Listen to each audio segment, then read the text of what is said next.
Waitress switched his drink at the last second. Then the chef turned pale.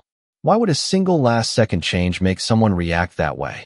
What could possibly explain such an unexpected moment? Hello, everyone, and welcome back to the channel. If you enjoy gripping stories filled with mystery, suspense, and unforgettable twists, be sure to subscribe and turn on notifications so you never miss a new episode. Thank you so much for being here and for your incredible support. It truly means the world to us. Before we dive in, leave a comment below telling us where you're watching from anywhere in the world and what time it is where you are right now. We love seeing how far our stories travel and hearing from viewers across the globe. Now, let's begin today's story. People think destiny announces itself with thunder. They're wrong. Sometimes it arrives disguised as a glass in your hand. The dinner rush at Ashford House had its own rhythm, one I'd memorized after 2 years balancing trays through narrow aisles without spilling a drop. Crystal glasses chimed beneath warm lights. Steaks hissed behind the kitchen doors. Expensive laughter drifted across the dining room as if everyone here had forgotten what worrying about tomorrow felt like. I wasn't one of them. At 25, I measured my life in double shifts, overdue rent, and community college tuition payments that somehow kept getting larger every semester. My name was Corinne Ashford, and I had exactly $17 left in my checking account that Friday evening. That was why I smiled at every guest, remembered every regular's favorite drink, and ignored the ache in my feet after 10 straight hours on the floor. A smile paid tips. Complaints cost them. VIP room 3, my manager called. Special reservation. Every server in the restaurant glanced toward the private hallway before quickly looking away. VIP room 3 belonged to guests who valued privacy more than attention, the kind of people whose names weren't spoken loudly. I picked up the polished silver tray waiting near the service station. A single crystal tumbler rested on it beside a bottle of 25-year-old whiskey. The bartender had already poured exactly 2 fingers, the amber liquid catching the soft light like melted gold. Straight to the guest, he reminded me. No delays. I nodded and reached for the tray. Just before lifting it, something made me hesitate. It wasn't fear. It wasn't intuition. It was habit. Months earlier, one of our older servers had taught me to inspect every glass before serving it. Lip marks, dust, tiny chips along the rim. People notice details when they're paying hundreds for dinner, she'd always say. I lowered the tray again and lifted the tumbler toward the light. The whiskey looked perfect. The glass looked spotless. Yet something felt off. A faint cloudy streak clung near the inside rim, barely visible unless the light struck it from exactly the right angle. Maybe it had come from polishing. Maybe it was nothing at all. Still, I couldn't ignore it. I turned toward the service shelf, picked up another identical crystal glass, and carefully poured the whiskey into it. The original glass stayed empty beside me. It took less than 5 seconds. 5 ordinary seconds that didn't seem important. "Corinne," someone shouted behind me. I turned to see Executive Chef Roland Mercer standing frozen in the kitchen doorway. Color drained from his face so quickly it startled me. His eyes weren't on me. They were locked on the empty glass I had just set aside. For a heartbeat, neither of us spoke. Around us, cooks continued plating entrees while servers hurried past carrying desserts. The restaurant sounded exactly the same, but Chef Mercer looked as though every noise had disappeared. "Why?" he asked quietly, almost to himself. "Did you switch the glass?" I blinked. There was a mark on it. I thought this one looked cleaner. He stared at the untouched glass without moving. His fingers tightened around the towel in his hand until his knuckles turned white. Then, almost instantly, he forced a smile that didn't reach his eyes. "Take the fresh one," he said. "Right away." I nodded, suddenly unsure why such a simple decision mattered so much. Balancing the tray once more, I walked toward VIP room 3 while an uneasy feeling settled in my chest. Behind me, through the swinging kitchen doors, I caught one last glimpse of Chef Mercer. He wasn't cooking anymore. He was still staring at the empty glass I had left behind, as though it contained a secret he desperately wished had never been disturbed. I pushed open the heavy walnut door to VIP room 3, expecting another wealthy executive celebrating another impossible business deal, but the atmosphere inside felt nothing like the noisy elegance filling the rest of the restaurant. The room was almost silent, for men in tailored dark suits stood several feet apart instead of sitting. each one watching the entrance with the kind of quiet attention that made me instinctively lower my voice. At the center of the room sat the only person who appeared completely relaxed. He looked to be in his mid-30s, with neatly combed dark hair, calm gray-blue eyes, and the effortless confidence of someone who never needed to prove he belonged anywhere. He wasn't scrolling through his phone. He wasn't pretending to be busy. He simply watched the room with remarkable patience, as though time itself answered to him. I stepped forward carefully and placed the crystal tumbler beside his plate. "Your whiskey, sir," I said with my usual smile. "Thank you," he replied, his voice calm and unexpectedly warm. There was no arrogance in it, no unnecessary authority. Yet every other person in the room seemed to wait for his smallest movement before making one of their own. I noticed one of the suited men glance toward the glass before looking at the seated man for approval. Only after receiving the faintest nod did everyone else seem to breathe again. It was subtle enough that another server might never have noticed, but years in hospitality had taught me to read rooms before reading menus. Whoever this guest was, he carried influence that didn't need introductions. He lifted the glass slowly. The amber whiskey reflected the soft chandelier above us. For a brief second, I remembered Chef Mercer's expression, the color draining from his face. His question, "Why did you switch the glass?" I almost dismissed the memory as simple kitchen stress. Restaurants were full of perfectionists. A polished glass mattered to chefs who treated every dinner service like a performance. Still, something refused to let the thought go. The man took a small sip, set the glass back onto the table, and continued speaking with the others as though nothing unusual had happened. One of the men quietly smiled with visible relief. Another adjusted his jacket and relaxed his shoulders. The entire room seemed to loosen all at once. I excused myself and returned to the dining room, trying to shake off the strange feeling settling over me. Halfway down the hallway, I noticed two security-looking men walking briskly toward VIP room 3 from opposite directions. They weren't restaurant employees. Their suits matched those inside, and discreet earpieces disappeared behind their collars. Neither of them looked panicked, but both moved with practiced purpose. As I entered the kitchen again, Chef Mercer nearly collided with me. "Did he drink it?" he asked immediately. The question came too fast, almost before he realized he had spoken aloud. "Yes," I answered. "Just a sip." His shoulders dropped, but instead of looking relieved, he looked even more unsettled. He glanced toward the service counter where the empty original glass still sat untouched. Without another word, he picked it up using a clean white towel instead of his bare hands. That struck me as odd. Every minute dozens of glasses passed through his kitchen, yet suddenly this one seemed too important to touch directly. "Chef," I asked carefully, "is everything okay?" He forced another smile. "Busy night. That's all." He turned away before I could ask anything else. A few minutes later, I was refilling iced tea for another table when I noticed the restaurant manager hurrying toward the security office with one of the suited men from the private room. They disappeared inside without saying a word. 5 minutes after that, another unusual thing happened. Every server was quietly instructed to remain on the dining floor until further notice. Nobody was allowed into the rear hallway without permission. Customers noticed nothing.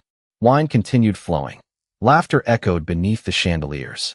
Live piano music drifted through the room exactly as before. But beneath the polished surface, something invisible had shifted.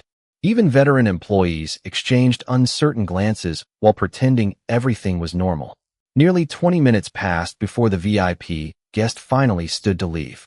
As he walked through the restaurant, conversations softened without anyone being asked. He acknowledged several employees with a polite nod before his eyes briefly met mine. "Excellent service," he said simply. "Thank you." "You're welcome, sir." He continued toward the exit surrounded by his security team, disappearing into the rainy evening beyond the front doors. Only after he was gone did the restaurant seem to exhale. I thought the strange evening might finally return to normal until the manager's voice echoed across the kitchen. "Everyone stop what you're doing." Effective immediately, nobody leaves the building. Silence fell over every station. Then I watched two men in dark suits carry the original untouched glass into a private office, as if it were the most valuable object in the entire restaurant. And for the first time that night, I realized my 5-second decision had somehow become the center of something far bigger than a simple dinner service. The silence after the manager's announcement felt heavier than the dinner rush had all night. Every server froze exactly where they stood. One bartender stopped polishing a wine glass halfway through the motion. A dishwasher poked his head through the swinging doors, confused by the sudden lack of conversation. Nobody argued. Nobody asked questions. Ashford House had built its reputation on serving influential guests with absolute discretion, and every employee understood there were moments when curiosity could cost a career. Even so, the tension settling over the kitchen felt different. It wasn't the pressure of a surprise health inspection or an important food critic. This felt personal.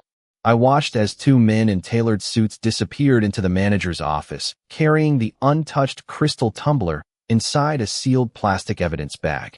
The sight made my stomach tighten. Evidence bags belonged in police dramas, not fine dining restaurants. Chef Mercer hadn't moved from his station. Instead of calling orders or checking plates, he stood staring at the stainless steel counter as though trying to remember how to breathe normally. I'd never seen him like that before. Roland Mercer had spent nearly 25 years building a reputation as one of Chicago's finest executive chefs. He handled impossible dinner services with calm precision. Tonight that confidence had vanished. "Corinne," the manager called. "Office. Now." Every pair of eyes followed me as I crossed the kitchen. My pulse quickened with every step. Had I broken some restaurant policy by switching the glass? Was I about to lose the job I depended on? The office door closed quietly behind me. Inside sat the restaurant manager, Chef Mercer, and one of the suited men I'd seen inside the private dining room. He stood rather than sat, hands folded neatly in front of him. His expression remained calm, almost friendly, but his eyes missed nothing. "Miss Ashford," he began, "please tell us exactly what happened before you served the whiskey." I blinked. Exactly. Every detail. I took a slow breath and repeated the sequence from memory. I described lifting the tray, noticing the faint cloudy streak inside the glass, replacing it with another identical tumbler, and pouring the whiskey into the fresh one. Nobody interrupted. The suited man listened with remarkable concentration, as though every word carried unusual importance. When I finished, he asked a question that surprised me. "Had anyone instructed you to change the glass?" "No." "Did anyone ask you to inspect it?" "No." "Had you ever met tonight's guest before?" "No, sir." He nodded slightly, apparently satisfied. Chef Mercer still hadn't looked directly at me. The manager leaned forward. "Corinne, are you absolutely certain the only reason you switched the glass was the mark you noticed?" "Yes." "Nothing else?" "Nothing." Another silence settled over the room.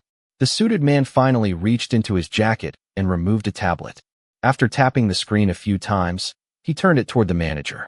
I couldn't see much from where I sat, only grainy black and white security footage from the restaurant. One camera overlooked the beverage station. There I was, replayed from above. I watched myself lift the tray, hesitate, inspect the tumbler, replace it, and pour the whiskey into another glass. The entire decision lasted less than 5 seconds. The suited man paused the recording at the exact frame where I picked up the replacement glass. "Interesting," he murmured. Chef Mercer closed his eyes. "I'm sorry," he whispered so quietly I almost thought I'd imagined hearing it. The suited man turned toward him. "Sorry for what?" The chef swallowed hard but didn't answer. Instead, he rubbed both hands across his face before speaking to the manager. "Show him the hallway camera." Another video appeared. This one overlooked the corridor outside the kitchen. It showed Chef Mercer delivering the original crystal glass to the beverage station nearly 10 minutes before I arrived. He carefully positioned it beside the whiskey bottle before walking away. A minute later, another employee passed through carrying folded linens. Then another server crossed the hallway. Finally, I entered the frame and unknowingly exchanged the glass. "Freeze it," the suited man said. The image stopped. He zoomed in until the original tumbler nearly filled the screen. Even enlarged, I could barely make out the faint cloudy mark that had caught my attention. "That wasn't there earlier," Chef Mercer whispered. The room became completely still. My heartbeat seemed loud enough to hear. "What do you mean?" I asked. Nobody answered immediately. The suited man looked toward the chef once more. "Are you saying the glass changed after you prepared it?" Chef Mercer slowly nodded, his face pale beneath the fluorescent office lights. "Yes," he said quietly. And if that's true, someone entered my kitchen after I walked away. I stared at Chef Mercer, trying to understand what his words actually meant. Someone had entered his kitchen after he prepared the drink. Someone had done something subtle enough that only a tiny cloudy streak remained behind. The suited man didn't react with surprise. If anything, his expression became even calmer, as though one possibility had just become much more likely than another. He turned the tablet back toward himself and continued reviewing the security footage frame by frame. Every employee who had walked through that hallway appeared on the screen. Servers carrying trays, bussers pushing carts, line cooks rushing toward the walk-in refrigerator. Everything looked painfully ordinary until the video paused again.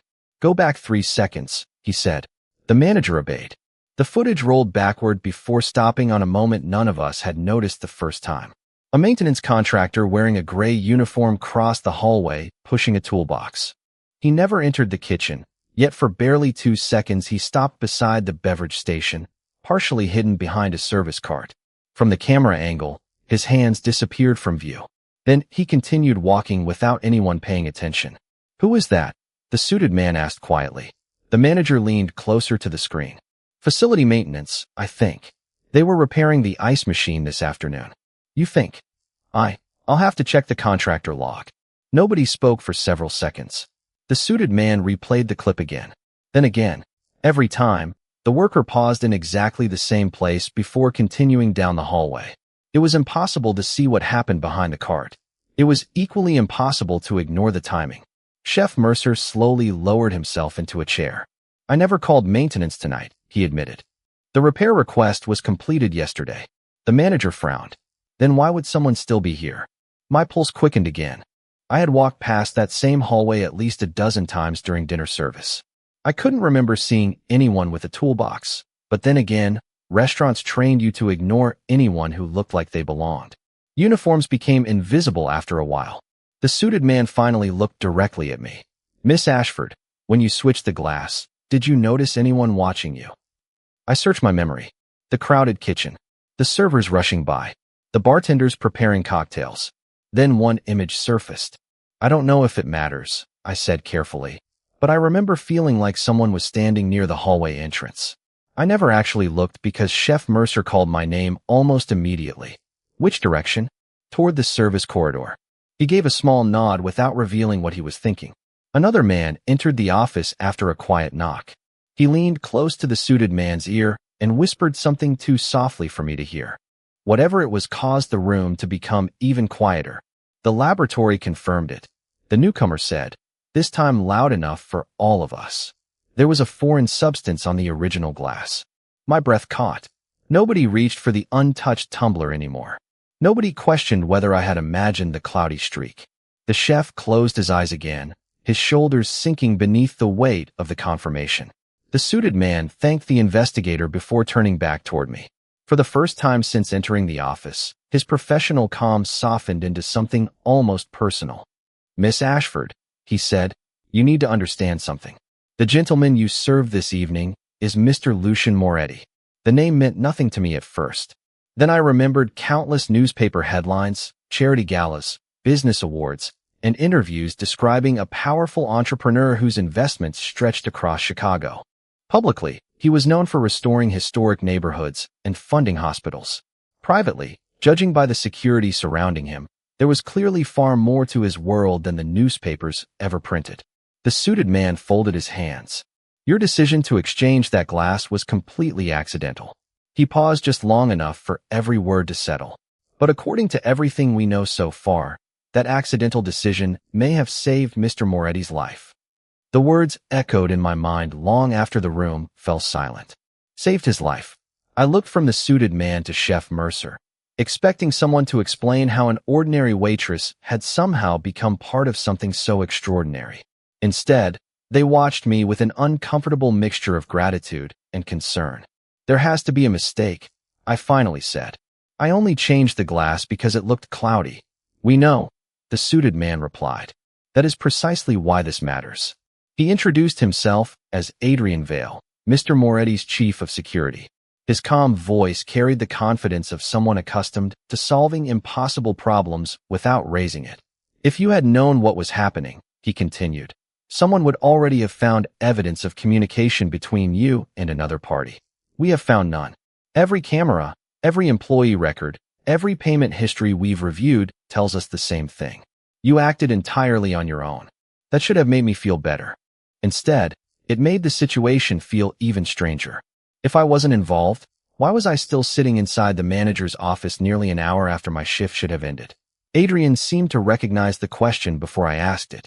Because whoever prepared that glass does not yet know why their plan failed. The sentence settled over the room like a heavy curtain. Chef Mercer slowly rubbed his forehead.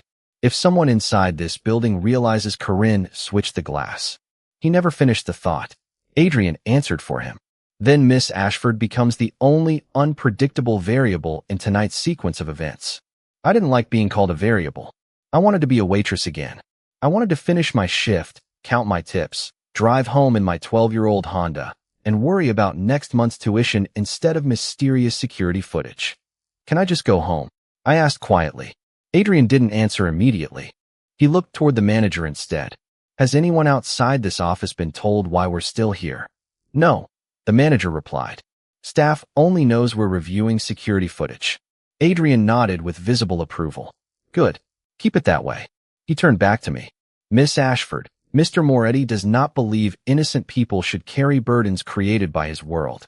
However, until we know who entered that hallway and why, we would strongly prefer that you not be alone tonight.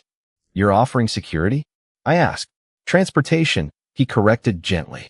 Nothing more unless you request it. I almost laughed at the absurdity of the conversation. That morning my biggest concern had been whether my paycheck would cover my utility bill.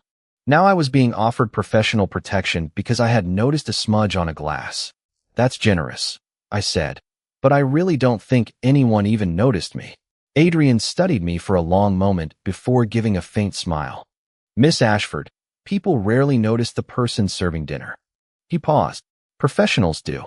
The room fell silent again. I understood exactly what he meant. Whoever had placed that mysterious substance on the original tumbler had probably expected every server to behave predictably. Nobody could have anticipated that one waitress would stop for 5 extra seconds to inspect the glass. That single unexpected decision had quietly changed everything. The manager handed me my purse and coat, apologizing repeatedly for keeping me so late. Chef Mercer finally looked directly into my eyes. His face still carried the guilt I'd noticed earlier. Corinne, he said softly, thank you for trusting your instincts. It wasn't instinct, I answered honestly. It was just part of my job. Sometimes, he replied, those are the same thing. Adrian escorted me through the now empty dining room. Chairs had already been turned upside down onto tables.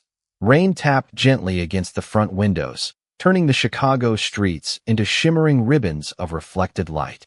Just before we reached the entrance, the restaurant's receptionist hurried toward us carrying a cordless phone. Mr. Vale, she said nervously. This call came through for Miss Ashford. The caller refused to leave a name.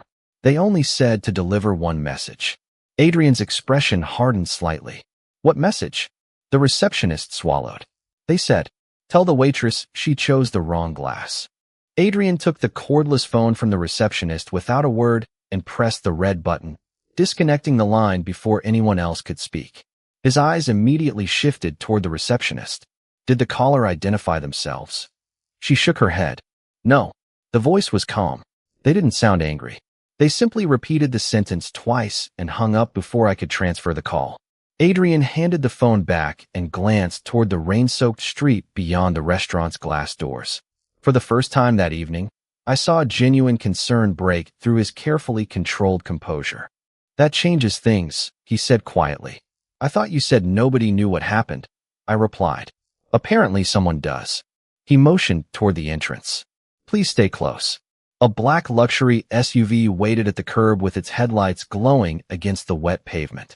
2 security professionals stepped out the moment they saw Adrian, opening the rear passenger door before either of us reached the vehicle. Everything about their movements looked rehearsed, efficient, almost invisible to anyone passing on the sidewalk. I hesitated beside the open door. This really isn't necessary. Adrian looked directly at me. An hour ago, I would have agreed with you. Now I can't. I climbed inside, still struggling to believe this strange night belonged to my life. The leather seats smelled new. Soft instrumental music played quietly through hidden speakers. Nothing about the vehicle suggested urgency, yet every decision being made around me clearly had one purpose: keep me out of sight until someone understood who had placed that anonymous phone call. The drive began in silence. Rain slid across the windows, blurring downtown Chicago into ribbons of gold and white light. Adrian finally broke the silence. "Mr. Moretti reviewed the security footage while we were speaking with you." I looked over.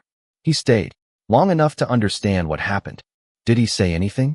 Adrian gave the faintest smile. "He said the waitress noticed what everyone else ignored." I looked back out the window.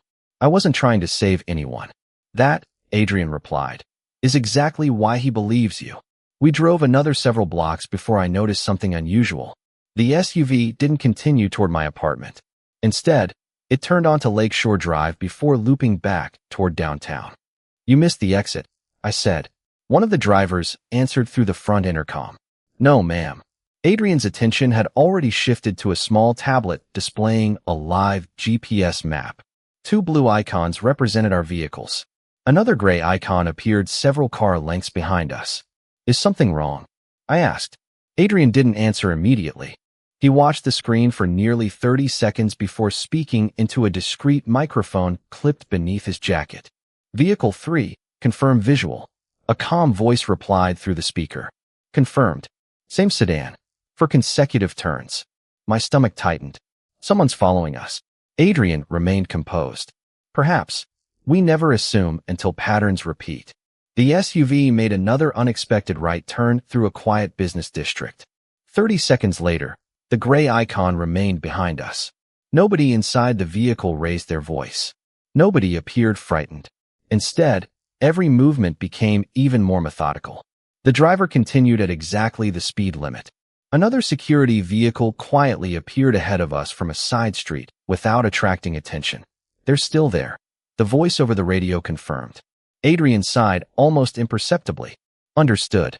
I couldn't stop watching the rain streak across the window. Somewhere behind us, another car was making every turn we made. Whether they intended harm or simply observation, I had no idea. I only knew none of this would have happened if I hadn't exchanged one crystal tumbler for another. After several more minutes, our driver entered the brightly lit underground parking garage of a luxury office building instead of my apartment complex. Steel security gates closed behind us with a low mechanical hum. Adrian finally relaxed enough to put away the tablet. "Temporary precaution," he explained. "We'll wait here until we're certain the sedan has moved on." Before I could answer, his phone vibrated. He read the incoming message once, then a second time. His expression didn't change, but the silence inside the SUV somehow became heavier. "What is it?" I asked. Adrian slowly turned the screen toward me. It displayed a still image captured from another security camera inside Ashford House only minutes earlier. The photograph showed the mysterious maintenance worker leaving through the rear service entrance. Resting on top of his toolbox, clearly visible beneath the garage lights, was a folded white kitchen towel embroidered with the restaurant's logo.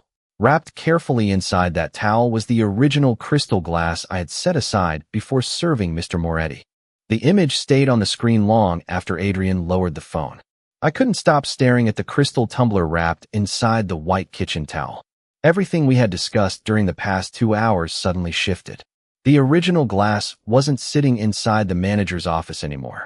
Someone had quietly removed it before the investigation even ended. "I thought your team collected it," I whispered.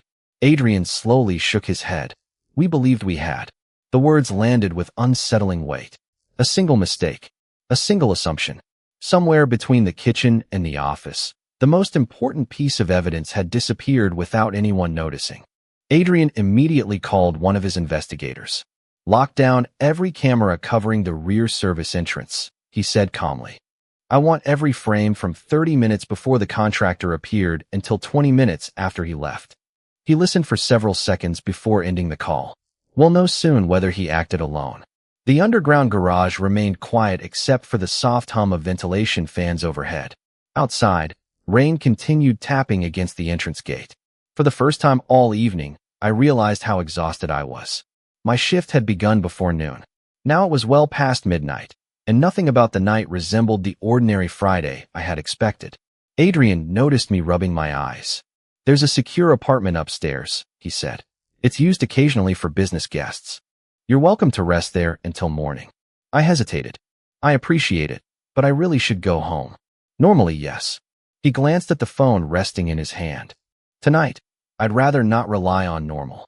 Before I could answer, another SUV entered the garage and stopped several parking spaces away. A tall man stepped out wearing a charcoal overcoat despite the mild spring weather.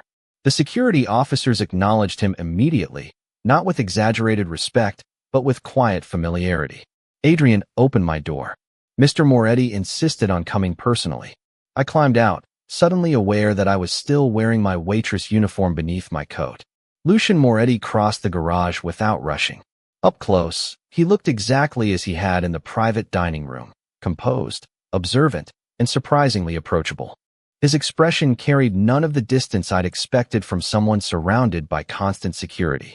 "Miss Ashford," he said, extending his hand. "I'm sorry your evening ended this way." I shook his hand carefully. "I think your evening was stranger than mine." To my surprise, he smiled. "That's debatable." There was an ease about him that made the headlines I'd vaguely remembered feel strangely incomplete. Whatever influence he possessed, he wore it quietly.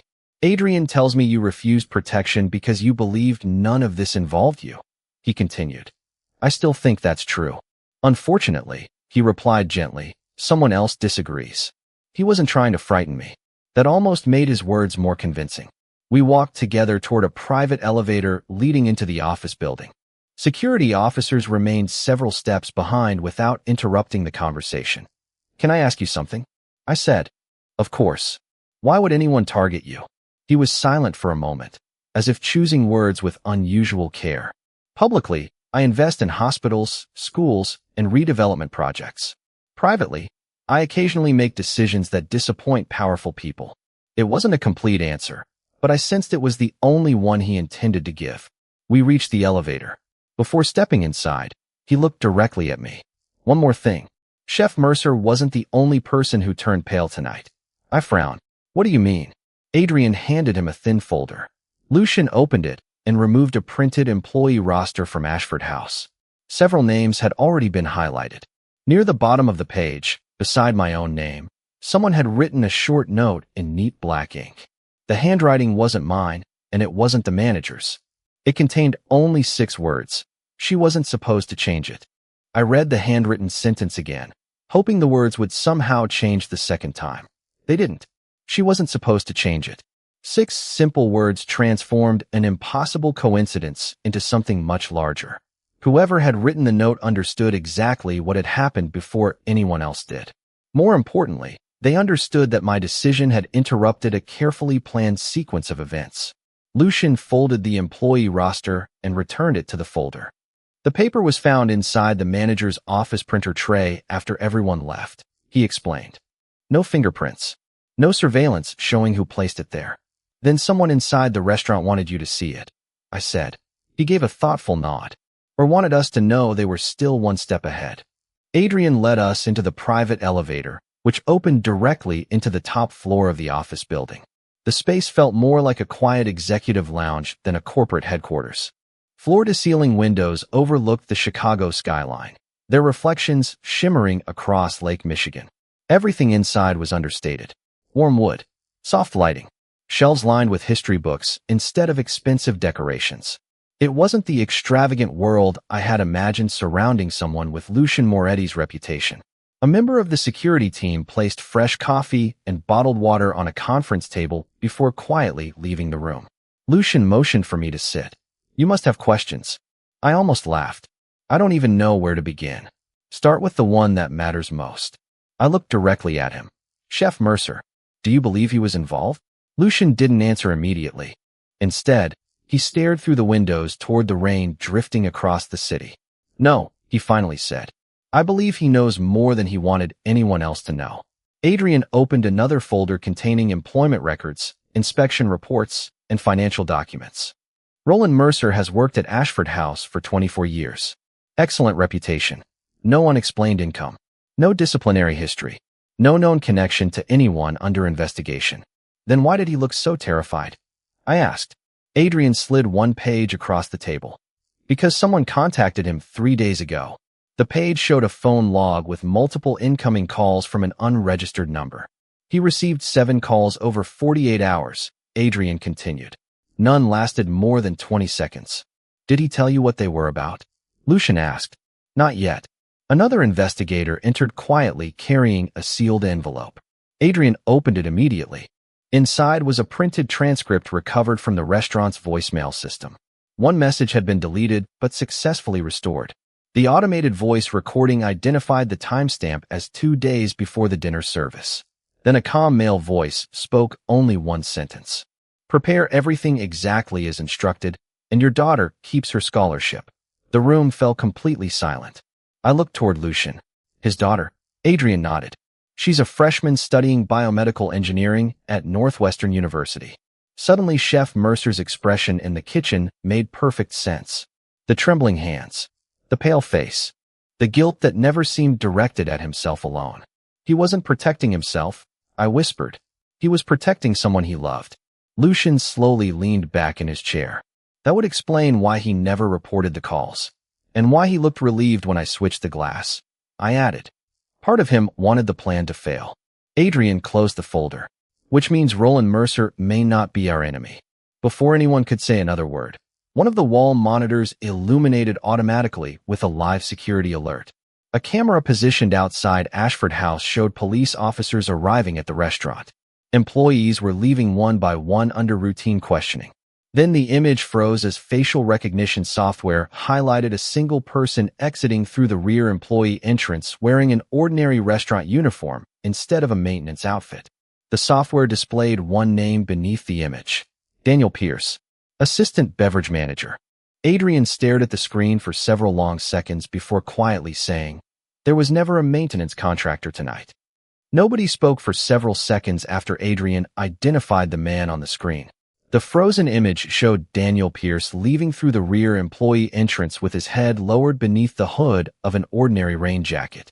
If Adrian hadn't explained the facial recognition results, I would never have recognized him as the assistant beverage manager. Earlier that evening, he had blended into the restaurant the same way every experienced hospitality employee did. Efficient, forgettable, almost invisible. He handled the beverage inventory. I said quietly, remembering his familiar face behind the service station. Every bottle, every glass. Adrian nodded, including the whiskey served to Mr. Moretti. Lucian remained silent, studying the screen with calm concentration rather than anger. That composure surprised me more than anything else at all night.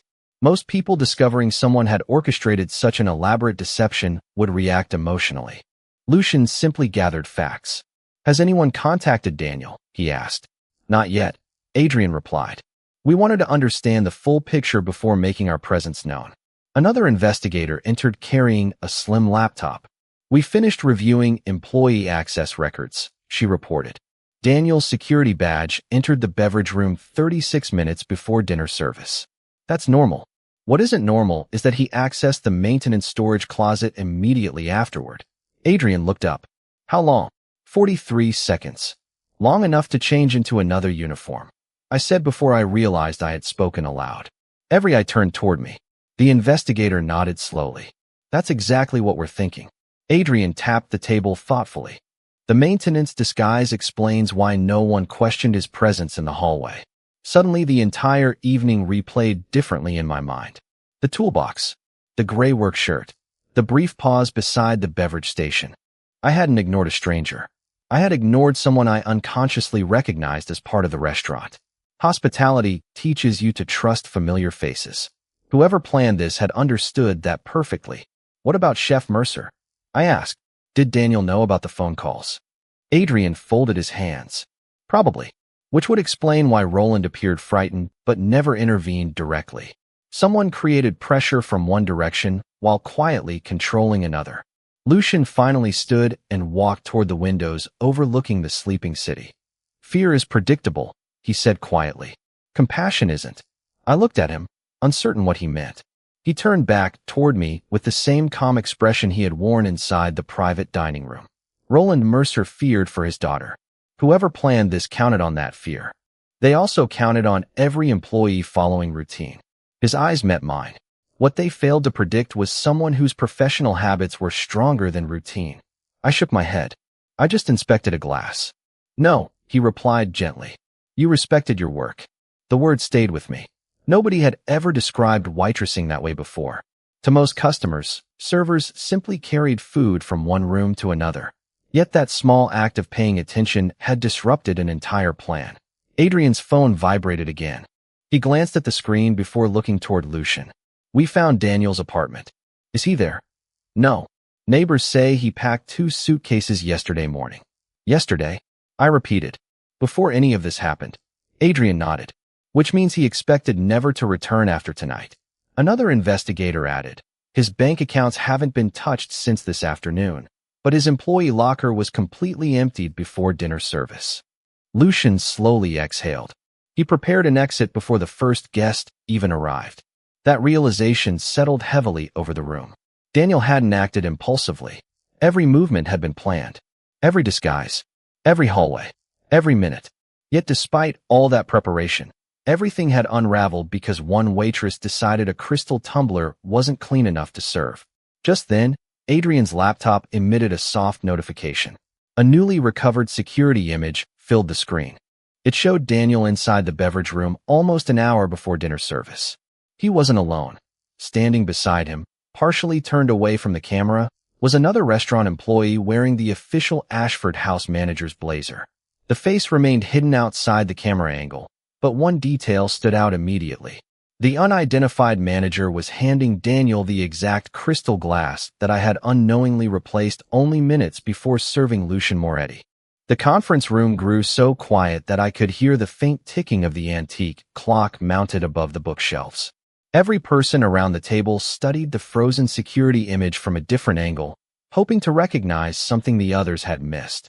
The unidentified manager's face remained hidden beyond the camera's narrow field of view, but the posture, height, and tailored blazer made one thing unmistakably clear. Daniel Pierce had not acted alone. Someone with legitimate authority inside Ashford House had handed him the very crystal tumbler that eventually landed on my serving tray. Adrian enlarged the image, sharpening every visible detail. Can we identify the manager by the uniform? He asked. The investigator shook her head. Unfortunately, every floor manager wears the same jacket. Without the face, this isn't enough. Lucian remained remarkably composed. He stepped closer to the display, studying the reflection visible in the polished stainless steel counter behind the 2 employees. Zoom here, he said quietly. The investigator adjusted the image until the blurry reflection filled the screen. It wasn't clear enough to reveal a face, but something else emerged.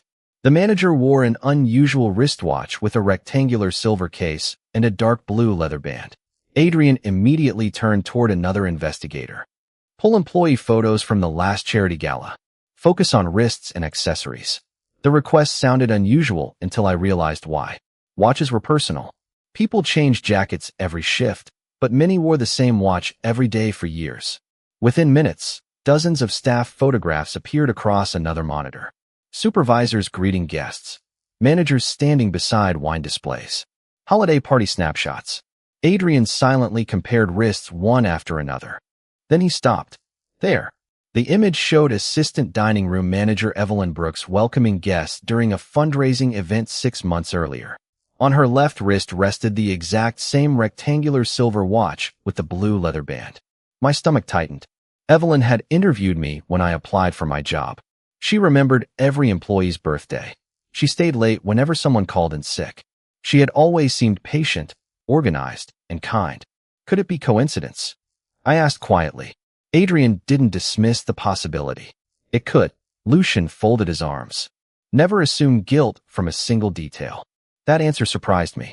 Given everything that had happened, I expected immediate conclusions. Instead, he insisted on caution. Adrian agreed. We verify first. Another investigator entered carrying a printed schedule from the evening of the dinner service. Evelyn Brooks clocked out at 5:42 p.m. He reported. Officially, she left before Mr. Moretti arrived. Adrian compared the schedule with the surveillance timeline. What time was this image recorded? 5:38. For minutes. for minutes before the end of Evelyn's shift, long enough to appear on camera handing Daniel the glass before leaving the building. Lucian remained thoughtful. Find out whether she actually left. More keyboard clicks filled the room. A parking garage camera loaded onto the screen. Employees exited one after another carrying umbrellas into the rain. Daniel never appeared. Neither did Evelyn. The investigator frowned. That's strange. What is? Adrian asked. Her employee badge shows she exited through the front door. He paused, but the camera never captured her leaving. A quiet realization settled over everyone at the table. The electronic record and the video no longer matched. Someone had used Evelyn's credentials, but the footage suggested she never walked through that entrance. My thoughts returned to the anonymous phone call, the disguised maintenance worker, and the handwritten note on the employee roster. Every answer seemed to uncover another question instead. Lucian looked toward me. Corinne, when was the last time you personally saw Evelyn tonight? I closed my eyes, replaying the evening from the beginning. The dining room. The beverage station. Chef Mercer calling my name. Then I remembered something so ordinary that I had dismissed it at the time. About 10 minutes before I served your drink, I said slowly. She stopped beside the host's stand and told me to make sure VIP room 3 received perfect service. Adrian leaned forward. Anything else? She smiled. I hesitated. Then she said something I didn't understand. What exactly? I could hear Evelyn's calm voice as clearly as if she were standing beside me again. She looked at the tray and said, some details matter more than people realize. The room fell silent once more as Adrian quietly wrote the sentence into his notebook, because for the first time that night, it sounded less like friendly advice from a manager and more like a message from someone who already knew exactly which glass I was about to carry. Sleep never came. Even though Adrian had arranged a quiet guest suite on the upper floor, my mind kept replaying the same 5 seconds over and over again. The cloudy streak inside the crystal tumbler. Chef Mercer's expression. Evelyn's quiet reminder that some details mattered more than people realized. By sunrise, every ordinary memory from the previous evening had transformed into a possible clue. Around 7 the next morning, a gentle knock sounded at the door. Adrian waited outside holding 2 paper cups of coffee. Good morning, he said. I wish I could promise today will be less complicated. I accepted the coffee with a tired smile. At this point, I'd settle for understandable. He almost smiled before leading me back into the conference room. Several investigators had worked through the night. Maps, timelines, employee records, and security photographs now covered the long conference table. Lucian stood near the windows reading another report. He looked as composed as he had the night before, although the untouched cup of coffee beside him suggested he hadn't slept much either. Adrian pointed toward a newly assembled timeline stretching across one wall. We reconstructed every confirmed movement inside Ashford House from 4 o'clock until closing. Colored markers connected employees, cameras, access cards, and phone records. For the first time, the evening looked less like chaos and more like a carefully designed sequence. Daniel Pierce appeared repeatedly. Chef Mercer appeared repeatedly. Evelyn Brooks appeared only twice. That's strange, I said. Adrian nodded. Exactly. He enlarged another security image. Evelyn managed one section of the dining room. She should have appeared on at least 15 different cameras during a 3-hour shift. Instead, we can verify her location only twice. Lucian lowered the report in his hands, meaning someone wanted us to believe she remained visible while actually spending most of the evening somewhere else. An investigator joined the discussion carrying another folder. We reviewed every call made from Evelyn's company phone during the past month. Adrian looked up. Anything unusual? Nothing until 3 days ago. She placed several printed pages on the table. 7 outgoing calls. Every one lasted less than 30 seconds. I recognized the pattern immediately, just like Chef Mercer. Adrian's expression darkened slightly. The same unregistered number. Suddenly, another possibility formed in my mind. What if Chef Mercer wasn't the only person being pressured? Lucian looked toward me with quiet interest. Go on. Everyone assumed Evelyn was helping Daniel willingly because she appeared in the security image. I pointed toward the timeline. But what if someone contacted her the same way they contacted Chef Mercer? The room fell silent. Adrian slowly picked up the phone records again, reading them from the beginning. That would explain something we've been missing. What? I asked. Her behavior. He tapped another photograph taken earlier that evening. Evelyn stood near the host station speaking with me. Her posture looked calm, but after studying the image more carefully, I noticed her right hand gripping a folder tightly enough that her knuckles appeared pale. I'd overlooked it before because I hadn't known where to look. Stress, Adrian murmured. Not confidence. Another investigator entered carrying the results of a financial background check. No unexplained deposits, she reported. No unusual purchases. No hidden accounts. Nothing suggesting Evelyn accepted payment from anyone. Lucian folded his arms thoughtfully. Fear leaves different evidence than greed. The investigator nodded. There's one more thing. She slid a family photograph onto the table. Evelyn stood smiling beside an elderly woman using a wheelchair. Her mother lives in an assisted care facility outside Chicago. Advanced Alzheimer's disease. Adrian quietly connected the dots before anyone else spoke. One employee threatened through his daughter. Another potentially vulnerable because of her mother. Nobody rushed to judgment anymore. The simple story of villains and accomplices was disappearing. Instead, someone had carefully identified ordinary people with ordinary families and quietly built pressure around them. I looked toward Lucian. Who would do something like that? He answered honestly. Someone patient enough to manipulate lives instead of confronting people directly. Before anyone could continue, one of the analysts called from across the room. I found something. Every head turned toward another monitor displaying an enlarged frame from the restaurant hallway camera. Daniel, disguised as the maintenance worker, paused beside the beverage station exactly as before. But after enhancing the reflection in the polished metal cabinet, another figure became faintly visible, standing several feet behind him. The reflection wasn't clear enough to identify a face, yet one detail stood out unmistakably. The unknown person wasn't watching Daniel. They were watching me from the moment I first reached for the original glass, as though they had been waiting to see whether I would notice the tiny cloudy streak or simply carry the drink exactly as planned. The enhanced image remained frozen on the monitor while everyone in the room searched for an answer hidden inside a reflection no larger than a postage stamp. The mysterious figure stood just far enough from the beverage station to avoid direct view from the hallway camera, yet close enough to watch my every movement. Whoever it was hadn't approached Daniel. They hadn't interacted with Chef Mercer. Their attention had been fixed entirely on me. Adrian folded his arms. They weren't checking whether Daniel completed his task, he said quietly. They were checking whether Miss Ashford completed hers. The implications settled over the room with unsettling clarity. I had never been part of the plan, but in those few critical seconds I had unknowingly become the only unpredictable element inside it. Lucian stepped closer to the display. Can we determine when the unknown individual left? One of the analysts replayed the surrounding footage. Daniel walked away in his maintenance disguise. I entered moments later. Chef Mercer called my name.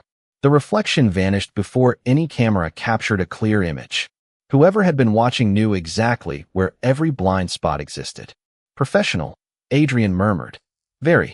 Another investigator looked up from his laptop. We completed the chemical analysis on the original tumbler. The room turned toward him. The foreign substance was applied only to the inside rim of the glass. It wasn't mixed into the whiskey itself. I frowned. Why would that matter? The investigator answered carefully. Because whoever prepared it expected the drink to be poured into that exact glass and consumed from that exact rim. If the liquid had been transferred into another tumbler. He paused. The entire preparation would have been lost. Suddenly, my tiny decision made even more sense. I hadn't merely exchanged glasses. I had unknowingly removed the single element the entire plan depended upon. Adrian looked at me. You didn't just interrupt the sequence. You erased it. Lucian remained thoughtful rather than triumphant. Which explains the anonymous phone call. I nodded slowly. They weren't angry that I served the drink. They were frustrated that you changed the glass. Every clue from the previous night aligned around that single realization. The handwritten note. Chef Mercer's reaction. The maintenance disguise. Daniel's disappearance. Even Evelyn's strange comment now sounded less like advice and more like quiet concern from someone who suspected something was terribly wrong, but couldn't openly interfere. An analyst suddenly called from across the room. I recovered deleted scheduling emails from the restaurant server. Adrian crossed the room immediately. The analyst enlarged one message sent 4 days earlier. It reassigned dinner sections for Friday evening. According to the original schedule, another waitress named Kelly Monroe had been assigned to VIP Room 3.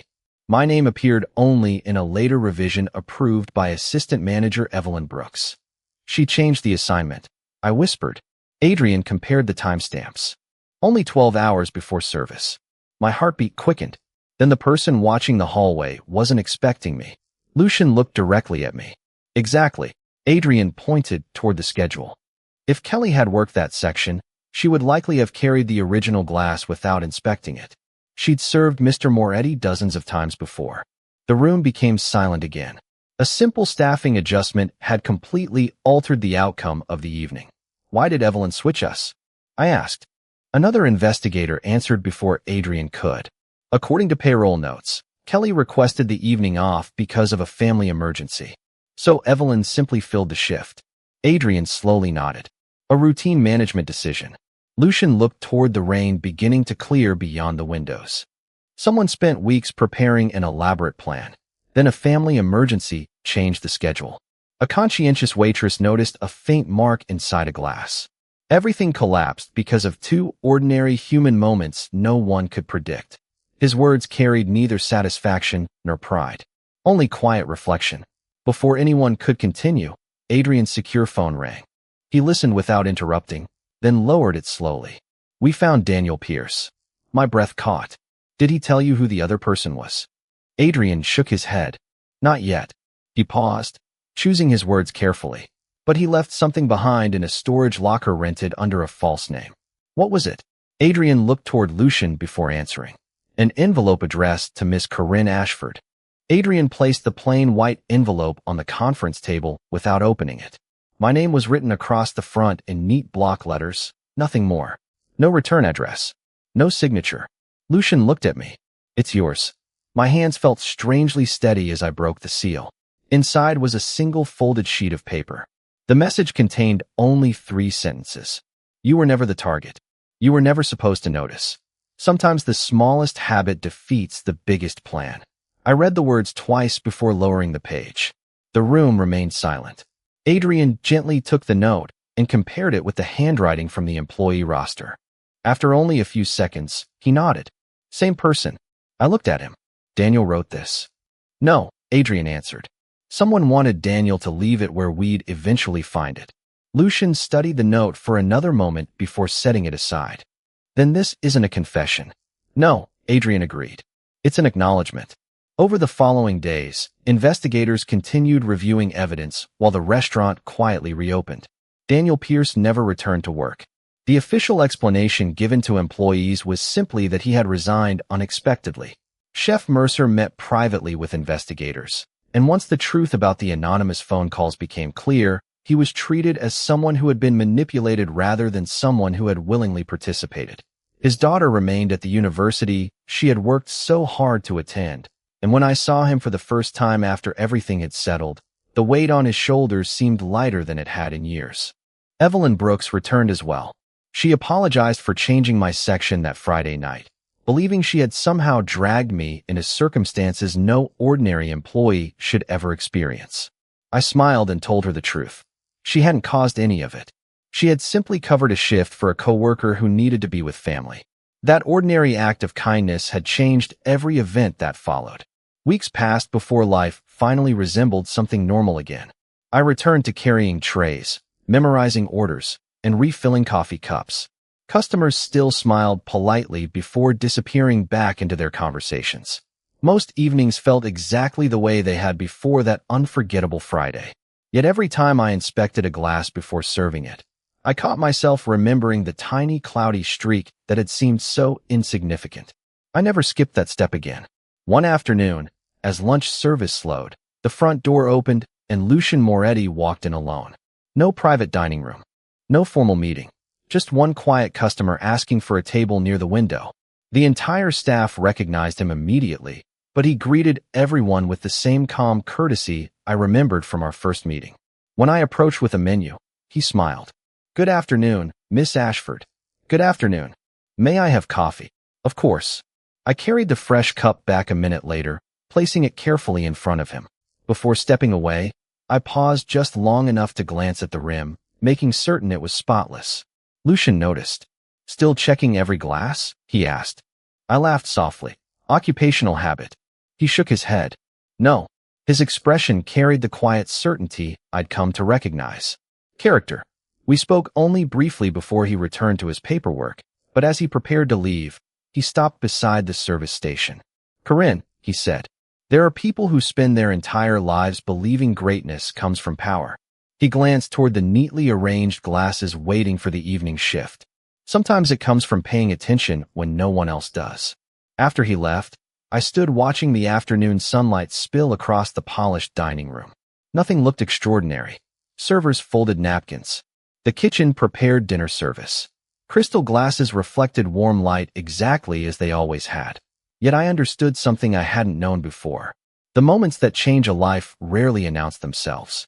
They hide inside ordinary routines, quiet decisions, and habits repeated so often they almost disappear. A waitress simply doing her job. A manager covering a shift. A chef hoping for a second chance. A single glass exchanged in less than 5 seconds. People often ask whether fate is something written long before we arrive. I don't know the answer to that. But I do know this. On one ordinary Friday night, the smallest decision I ever made quietly became the most important one of my life. And ever since then, I have believed that integrity is measured not by the moments the whole world is watching, but by the tiny choices we make when we think nobody notices.